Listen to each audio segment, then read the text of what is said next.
quarter is just about done. We have today and Wednesday night, and this class will be done next Sunday. You'll see in the bulletin, or maybe you saw the email this week, 2 new classes starting. I'll be teaching a class on church history. Where did all these churches come from? And that's going to be here in the auditorium. Ben is teaching a class on 1 Corinthians. And that's going to be an interesting class that he's doing there. That'll be downstairs. But we have 2 class periods to finish Romans. Guess what? We're not going to get all the way through, which we knew that from the beginning. And our focus has been really here on chapters 1 through 11. And we've tried to cover that as thoroughly as we can. And maybe on Wednesday night, depending on how far we get today, Wednesday night would just be a real quick overview of chapters 12 through 16. But that does depend a little bit on what we finish today in chapter 11, because we don't want to short chapter 11. Because in so many ways, it is kind of the summation of some things that the apostle has said through the letter this far, and in particular, a summation of some things that he talks about in chapters 9, 10, and 11. And so I want to make sure that we really understand what the apostle is saying here to both the Jews and the Gentile Christians. But it seems there's some extra focus here on those Jewish Christians, you think? That that's kind of been what it is in these last chapters. And so I want to ask you a question. This is just kind of this is not a right or wrong. I'm just interested in the study of Romans. Has the study been what you've expected? Has the book been what you've expected? I want to hear from you. How's that come out for you? What would you say? The study of Romans, is it what you expected? I'm not talking about critiquing the class. I'm talking about the book. You know, you can critique the class later. But about the book, the study of this book, is it what you expected? It was more than I expected. More than you expected? And in what ways? There were things that I've studied Romans several times, but things came out that I didn't see or process the same. And The main thing to me was that we're all human and we're all fighting the same battle, which is right.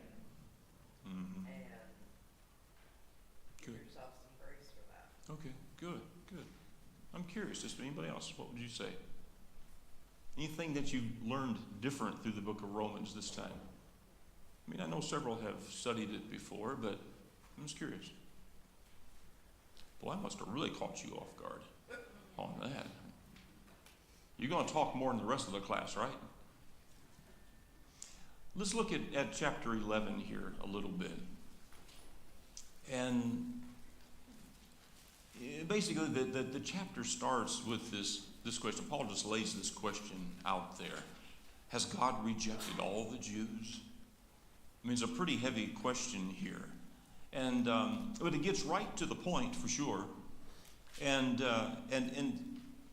we have certainly learned and understand Paul's frustration, with the Jews. And on top of that, there have been some other times in Israel's history that he's talked about where it seems that God's people were done, and that he was done with them. And so now it's fair to ask the question about the Jews: is he just finished with them? Is he done with them? And that's what we have to answer as we go through this chapter. Now, let's start reading. We're going to read the first 5 verses. We'll start pulling some of this together.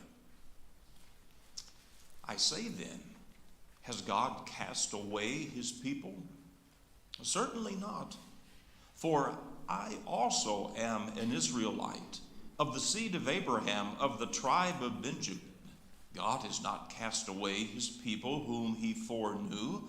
Or do you not know that the scripture says of Elijah how he pleads with God against Israel, saying, Lord, they have killed your prophets and torn down your altars, and I alone am left, and they seek my life.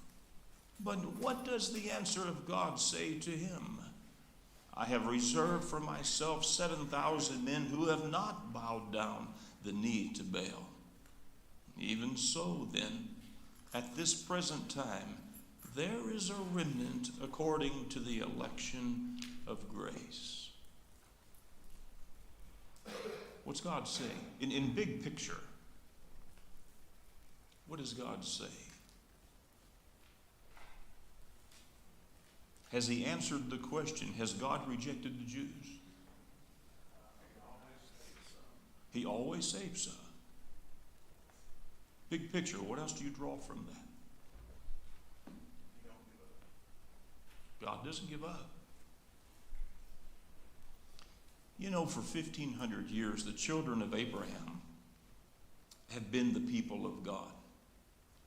Chapters 9 and 10 kind of gives us again this overview a little bit of the history of God's people. Everything is about Israel, their land, their walk with God, or their failure to walk with God. And we see God working to bring the promised Messiah through Israel, to the world through Israel. How is God going to get from working with one nation to saving everybody? Remember, part of the theme of this, going back to chapter 1, the gospel is for all, Jew or Gentile. Remember? And the way of faith in Jesus opens the door to any and to all who want to be saved. This is the theme. This is where he started.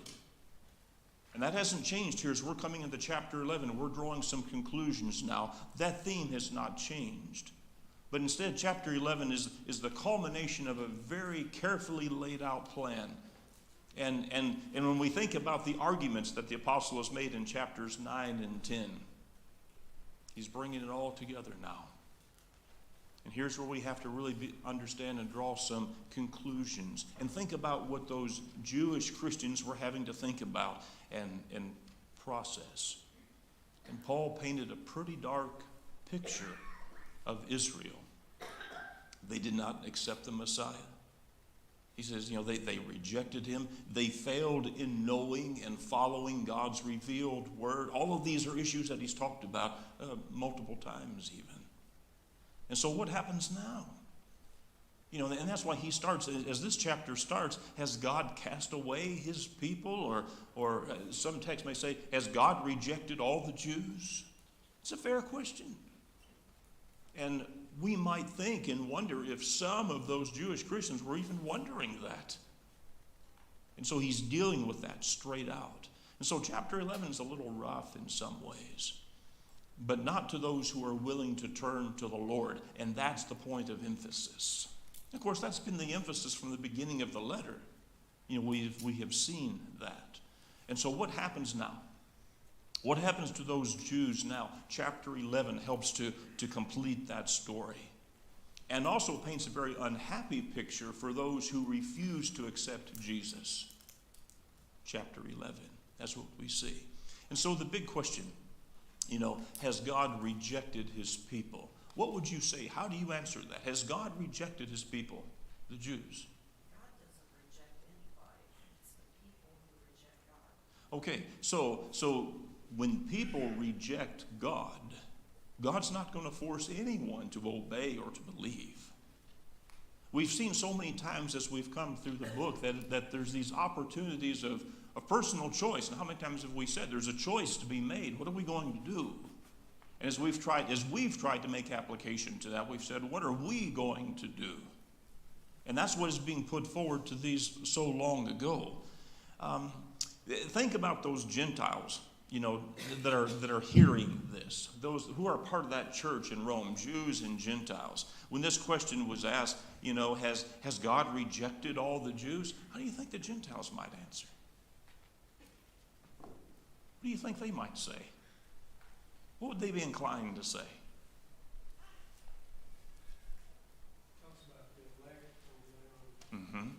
have obtained the gospel. It goes back when Jesus came to his own received him not, but to those few, you might say, Yeah. he gave them the power to become sons of God.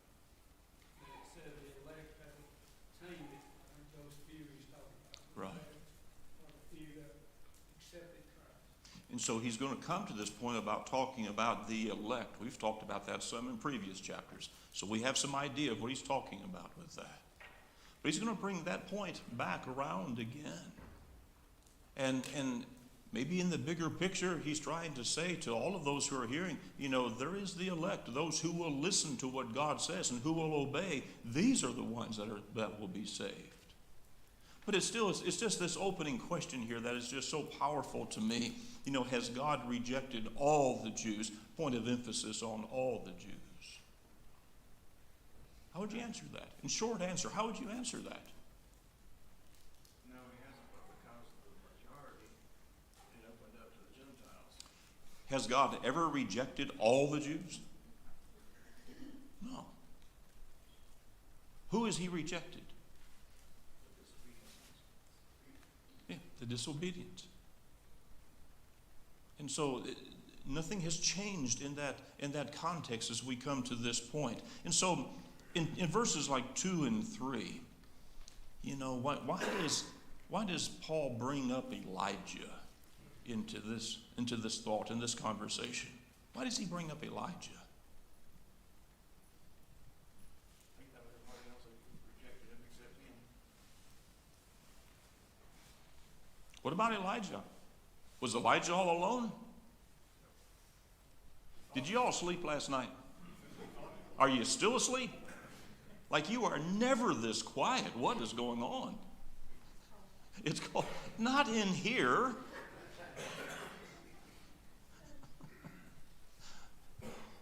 Was Elijah alone? He thought he was, didn't he? He thought he was all alone, but God had a remnant. God still had those who were faithfully serving him. Why does Paul bring that up now? What's he trying to say? God rejects them all. Huh? God never rejects them all. There's still a remnant, right? Right. In verse 11, it says God did not reject his people, but the his is not capitalized. Is that referring to something different, or he's still talking about his people there, as in God's people? I mean, in verse 2, I'm sorry. Mine is capital. Mine is too. Maybe it's just my version. This is capitalized here too, I think. Contextually, God has not cast away his people, speaking of him. I think that's it. Where is that remnant now? What do we see? I mean, verse 4, that God has not cast away his people, we talked about. Who is the true Israel now? Verse 5. The obedient. The obedient ones. There is still a remnant, he say. I mean, even among the Jews, have many turned away from the Messiah? Yeah. I mean, well recorded. We've seen, we understand. But see, we're still answering that question, at the beginning. Has God rejected all the Jews? Paul's saying, no, he's not rejected all the Jews. There are those who believe. There are those who see the Messiah. Roddy? I think we have a little bit of, because we live in 2022 or the 2000s or whatever period of time now that you want it, we have a little bit hard time understanding the conflict that there was between Jew and Gentile in New Testament times. I mean, this was a real conflict. And as he's writing here, he's writing dealing with that conflict. Salvation, as far as God is concerned, when Christ came into the world, changed from being a salvation of a nation, Israel, Jews, to a salvation of individuality, each person. Has God given up on his people? No, he has not given up on his people. But what he has done is to change the way a person becomes acceptable before God. Now it's on an individual basis. Whether you're Jew or Gentile, it doesn't make any difference. That nation has been done away with on a practical level. That nation has been done away with. And now salvation is based upon individual obedience, acceptance of Jesus Christ as the Son of God. And that's really what he's dealing with in all three of these chapters here, is this underlying principle. And like I said, we don't feel that sense of difference today. So I think in some ways we have trouble understanding these chapters just because of that idea. I may be wrong about that. No, I understand that. And when we think about, here we are in chapter 11, we're looking at the big picture, remembering the things we've talked about now for so many weeks. We've seen the stories as unfolding. And we've said before, it's like, in some ways, Paul has said the same thing over and over. He said it in different ways, so that there would be some understanding that would come. If they didn't understand it the first time, maybe the second time, maybe they'll get this point, even all the way till now. And if the Jews and Gentiles of that day were having such a hard time getting a grasp of some of this, it's not a surprise that we would struggle with this too, because we are so far removed from some of those relationships, and so that's why we've spent a lot of time trying to understand the people and some of the issues they were dealing with at the time. We don't even think of, I don't anyway, of Jew and Gentile. I mean, I know that's true, but it's not a big issue in my mind. Right. But in that day, it was It a was. big issue in their mind. Absolutely. So salvation is individual. Joe and then Marcus. Verse 3 is very similar to what Christ said. You killed all the prophets. Mm-hmm. You tore down the altars. Yeah. I'm basically alone, and they want to kill me. Yes. So it all came down to one person. Not 7,000. It basically, God's plan came down. The focus was always on that one, the coming of the Messiah. Right. Okay. Marcus. I recognize that the times are different than back then, but I don't think the circumstances of today's living is that much different, Mm-hmm. because the battle today is between the Antichrist and the Christian, Mm-hmm. and that battle is significantly overwhelming us. As we talk today, all you have to do is look around and see what's happening in government, in school systems, in news media, and everything that you can think of is pervasive with Antichrist. And think about what Paul has said in previous chapters, bringing us to this point, about the problem and the power of Satan and the problem of sin, that no one is removed from that, Jew or Gentile, that he himself, acknowledged and admit, I struggle with this problem of sin. But of course, then he explains the solution to that and the hope that we have in the Christ. And that just becomes a part of his argument to both Jew and Gentile. Let's look just a little bit farther here, reading from verse 6. Let's continue. Actually, I'll start at verse 5 again. Yes, Don Moses. It's always helped me in understanding this. To look at verse 5, I think is the key verse. Mm. Even so, he's been talking about Elijah. There remains a remnant according to the election of grace. I think if we would really put our nose to the grindstone now, and study what the prophets, especially the prophet Isaiah, had to say about a remnant. Mm-hmm. That would help us, I think, in many ways in understanding this. Yes. This is the remnant. The Jews thought they had salvation because of the law. Paul said, no, there's a few of you that are saved because of grace. Now that doesn't mean there was no grace under the Old Testament. Noah found grace in the eyes of the Lord. But to me, that verse 5 is kind of a key verse in understanding that. In verse 5, even so then, at this present time, there is a remnant according to the election of grace. The fact that there are those who have seen the Messiah, they've accepted him. Thinking back all these earlier lessons about faith and grace and what we have through the Messiah, through faith and grace. And that's still part of the discussion in the big part of the story right here, in the power of that. And as Brother Mosley is saying, reminding us again of what the prophets foretold concerning these things. And Paul has certainly reminded us of that as we go, and is going to go to some of the prophets again.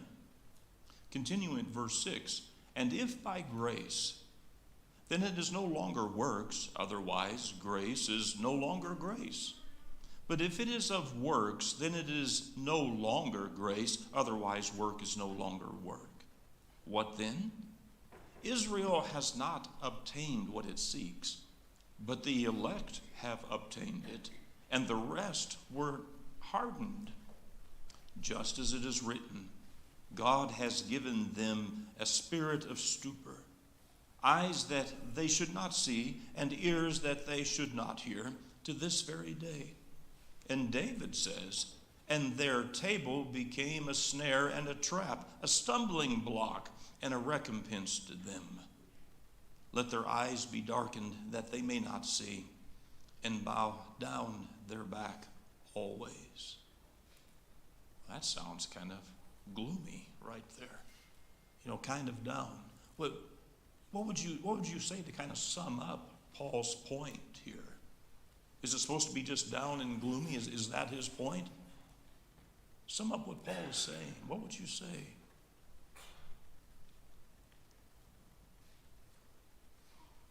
We have to think a little bit about what he has said coming up to this point. This is a summation. He's bringing some things together. How would you sum up Paul's point?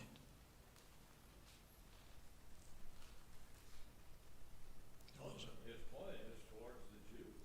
Mm-hmm. Concerning the means of their salvation. If you're right, saying these Jews, if you people are correct, you nullify grace. Right. To me, that's one of the biggest points he's trying to make. I think so. That if it's all about works, if that's what you must do, then what does that say about grace? It takes away the power of grace and all that God has given and offered through grace. When we think about points that have been made where, as Brother Mosley said a few moments ago, we see grace throughout the Old Testament. And to these Jews, he's saying, don't forget about grace. Think about all the points made about faith and grace in the chapters that's coming to this and the blessings that are offered through that. He's trying to tell these Jews, that if you're just looking at works, it's a burden that will make you bow over. If that's what you're looking for, he says, how's that working for you? You're still carrying the burden of sin. But through God's grace, we have the Messiah. Through God's grace, we have the offer of faith through him. Think about chapter 3, what God has done in giving his Son. Remember? That our sins are satisfied through the gift of his Son, the shedding of his blood. Remember? And to those to whom he's writing, those saints in Rome, he reminds them in chapter 6 of what they have in Christ, buried with him in baptism, putting off the old man, receiving the new, being raised to walk in newness of life. All of these are blessings through Christ. Remember? And so now, when we start to try to think about and understand this big picture here, as Paul is summing some things up, he's talking here about this grace and salvation. And this is the critical point, that everything comes down to grace, not works. That's the focus he's making. And if by grace, then it is no longer works, he says, verse 6. Otherwise, grace is no longer grace. If we can work our way into heaven, what is there in need of grace? Remember those earlier chapters.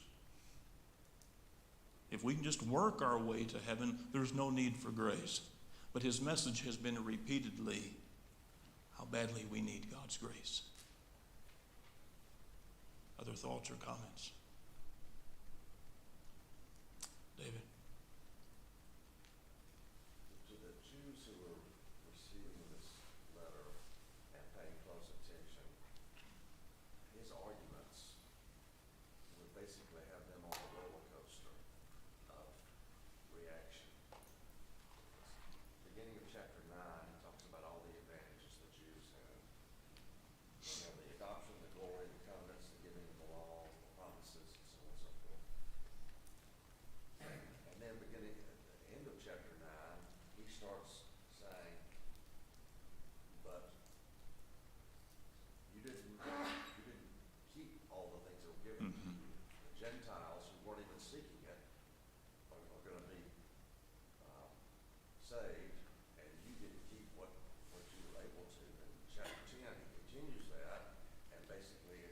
chapter 10 saying, of Israel says, all day long I've held up my hands to a disobedient, contrary people. So at the end of chapter 10, they've gone from a high point saying, we're where it's at. We got all the advantages. To at the end of chapter 10, all the way down the bottom, Yeah. saying, well, I guess there's just no hope for us. Mm-hmm. And I think that's why in chapter 11 he says, that's not true. Mm-hmm. You got the remnant and so forth. And so I think he's anticipating the reaction that would have them on a high and then a low and trying to bring them back up. And so, as you say, in chapter 9, he reminds them of the blessings and benefits they had, Israel had. And those blessings were many. Through them, the Messiah would come, prophecies foretelling. And then it reminds them, but then you didn't listen to those things. You didn't listen to the prophets, and you've missed the Messiah. You've not seen him. So it is from a high to kind of a low. And so maybe for the Jews, that was hard to hear. But you also think and you wonder about, how the Gentiles would take that too. Like, oh, you Jews, you should know better than that, and can kind of talk down to them that way. Paul's dealt with that a number of times as we've come through. We get into chapter 11 again. It's that question at the beginning of the chapter, has God rejected all the Jews? I mean, that's what he's still trying to deal with. Is there no hope for the Jews? And I think in the big picture, what he's trying to say in the end is that, well, sure, there's hope. But it's not in the law. It's not in works. There is hope for all, Jew or Gentile. But that hope comes through the Messiah. That's where the hope is found. And so, what are we going to do with that? I mean, these Jews and Gentiles. But then there's the personal applications we have to make too. What are we going to do with that? The hope that is given and the hope that is found in the Messiah. If we were to ask the question just of ourselves, like, would we say no to God's grace? I mean, most who are of a spiritual mind would say, well, of course not. We wouldn't want to say no to God's grace. Who would do that? Well, the Jews might. If they're trying to hold so hard, so tightly to the law, they might just miss God's grace. Isn't that part of what he's saying? Isn't that part of what Paul is trying to see? And he is saying, he's saying of them, that they could not see, they could not hear. There was what's supposed to be a blessing to them has become a stumbling block. Their eyes are darkened. And he's trying to pull them again to say, look, you need to see. You have every reason and every opportunity to see because God has given you the way. And he has provided you the means of being able to see. And so this hardening, when we think about the idea of them being hardened, we've talked about this before. It's always a little bit tough to deal with. But remember, God does not harden those who want to believe. That's what we've seen. Only those who repeatedly reject God and his ways, those who refuse his will, those who refuse his grace, hardening becomes a choice when we reject God, trapped by their own stubbornness. But bigger picture again. Remember that this is a point of hope. Chapter 11, I think, turns into this point of hope that God is working through the remnant, the faithful few, like in the days of Elijah or in the days of Noah, in the days of Ezra and Nehemiah, those who came back to Jerusalem, or in the days of the early saints. That remnant, those who are willing to listen to and submit to God's will. And so, again, the question to be asked, is it over, for those Jews? And reading a little bit further, has God forever cast off the Jews? What's he say? And we look at verse 11 and following. Has God forever cast off the Jews? Verse 11. I say then, have they stumbled that they should fall? Well, certainly not. But through their fall, to provoke them to jealousy, salvation has come to the Gentiles. Now, if their fall is riches for the world, and their failure riches for the Gentiles, how much more their fullness? For I speak to you Gentiles, inasmuch as I am an apostle to the Gentiles, I magnify my ministry, if by any means I may provoke to jealousy those who are my flesh, and to save some of them. For if the casting away of them is the reconciling of the world, what will the receiving of them be but life from the dead? Has God forever cast off the Jews? No. No, not at all. You know, by the nation's stumbling, by the nation's rejection of Jesus, there was a stumbling that took place. A stumbling stone was in their way. But is there good that can still come from this? Yes. That's the idea. That's the point. Jewish rejection of the gospel has actually provided for some good things. In this text right here, did you catch this? The rejection of the gospel by the Jews, what good has come from that? It opened it up for the Gentiles. And in some ways, their rejection may even have provoked some of the Gentiles to look more closely at what there is and what is offered in the Christ. There is some good that comes from that. Is there some good that could come to the Jews by the Gentiles? Did you catch that? What about the jealousy? Well, what about this jealousy here? What is that about? What is that to prove? Hey, if the Gentiles can have access to God, surely we can. Gentiles obeying the gospel, could that spur the Jews to reconsider? Isn't that his point? That there's some good that will come from that, even for the Jews. God has not rejected the Jews. He's not just thrown them, he has not forgotten about them, but is still hoping and trying to draw them in, to bring them to Christ. And instead of the Jews being the one that helps to bring the Gentiles in, which there's an element to that, maybe it even turns into Gentiles obeying the Lord. That becomes what spurs some Jews to come to him. It turns into a chapter of hope. There is hope that we need to see here. You know, what about the Jews? Is it over for them? No. You know, no, it's not. As a nation, as we've seen, you know, through the Old Testament, no, that's going away. In a very real way, in just a few years, that was going to happen. But no, God has not forgotten the Jews. Got just a minute or so here before the bell goes. Final thoughts, conclusions here that you have on your mind.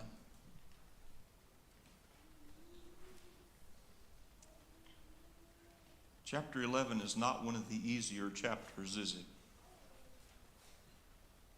And I can't imagine trying to understand chapter 11 without understanding something about the chapters prior to it. And I hope we've been able to see how it just all kind of stacks and builds as we go through the letter. Chapters 9 through 11, boy, those really go together. And our understanding seemingly is only complete if we understand what he has said before. It's been a hard study that way.